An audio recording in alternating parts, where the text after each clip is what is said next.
Psycho ముఖ్యమంత్రి ఏం చేశాడు? ప్రజావేదిక కూల్చాడు ఫస్ట్. చంద్రబాబు నాయుడు గారు ముఖ్యమంత్రి అవగానే ఏం చేశారా అని ప్రజలను అడిగితే 3,000 పెన్షన్ని 4,000 చేశారు అంటారు. జగన్మోహన్ రెడ్డి ముఖ్యమంత్రి అవగానే ఏం చేశారా అంటే ప్రజావేదిక కూల్చాడు అంటారు ప్రజలు. దీనికి సమాధానం చెప్పండి. మీరు సమాధానం చెప్పకుండా చంద్రబాబు గారు మాట్లాడే ప్రతి మాటకి అర్థం చెప్తారేంటి? అసలు చెత్త పన్ను వేసింది ఎవరు? చెత్త ముఖ్యమంత్రి జగన్మోహన్ రెడ్డి. ఆ చెత్త గురించి మాట్లాడుతున్నాడు. ఈ చెత్త పేరుందని ఎవడేమన్నాడా మిమ్మల్ని? చెత్త మీద పన్ను ఎవడని వేస్తాడా? మీరు వేసిన చెత్త రాష్ట్రం మొత్తం ఉంది. రాష్ట్రం మొత్తం కూడా చెత్తను క్లీన్ చేయాలంటే 35 రోజులు సరిపోయిద్దా?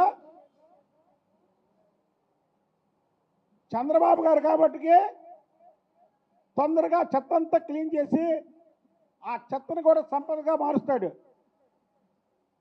ఇవాళ సంపద సృష్టించాలి. ఇక్కడ మీరు అన్నీ ఈ రాష్ట్రం అప్పుల పాలు చేసి అధోగతి పాలు చేస్తే చంద్రబాబు నాయుడు గారు ఇప్పటికి 3 సార్లు ఢిల్లీ వెళ్ళారు. ఇవాళ 3వసారి అక్కడ బడ్జెట్ సమావేశాలు పెడుతుంటే దాని మీద వెళ్ళారు. వెళ్ళి ఈ రాష్ట్రానికి కావాల్సినటువంటి బడ్జెట్ల గురించి మాట్లాడుతున్నారు. ప్రతి మినిస్టర్ని కలుస్తున్నారు. ఈ రాష్ట్రానికి ఏం కావాలో అడుగుతున్నారు. మీ ముఖ్యమంత్రి ఎప్పుడైనా వెళ్ళాడా? ఎప్పుడైనా వెళ్ళి ఈ రాష్ట్రానికి కావాల్సింది అడిగాడా? కార్పొరేషన్లు కూడా తాకట్టు పెట్టాడు. కార్పొరేషన్లు కూడా తాకట్టు పెట్టి ఈ రాష్ట్రాన్ని అధోగతి పాలు చేసి నువ్వు మాట్లాడిచ్చేది. ఆంధ్రప్రదేశ్లో కాళ్ళ నొప్పికి ఆపరేషన్లో బెంగళూరు పోయాడు మీ ముఖ్యమంత్రి. కాళ్ళ నొప్పికి ఆపరేషన్లు చేయించుకోవడానికి బెంగళూరు వెళ్ళాడు. ఎందుకంటే అక్కడ ఆయనకి ప్యాలెస్ ఉంది. కొన్నాళ్ళు ఆ ప్యాలెస్లో ఉండి ఇవాళ ఆయన దోచుకున్నటువంటి లక్షల కోట్ల రూపాయలతో సోషల్ మీడియాలో ఇదివరకటి కంటే ఎక్కువ వాళ్ళని పెట్టుకొని 35 రోజులు 40 రోజులు ఉన్నటువంటి ఈ పసిగుడ్డి ప్రభుత్వాన్ని, కూటమి ప్రభుత్వం మీద అప్పుడే సోషల్ మీడియాలో విమర్శలు, చంద్రబాబు గారి మీద విమర్శలు, పవన్ కళ్యాణ్ గారి మీద విమర్శలు, లోకేష్ బాబు గారి మీద విమర్శలు. ఏంటి?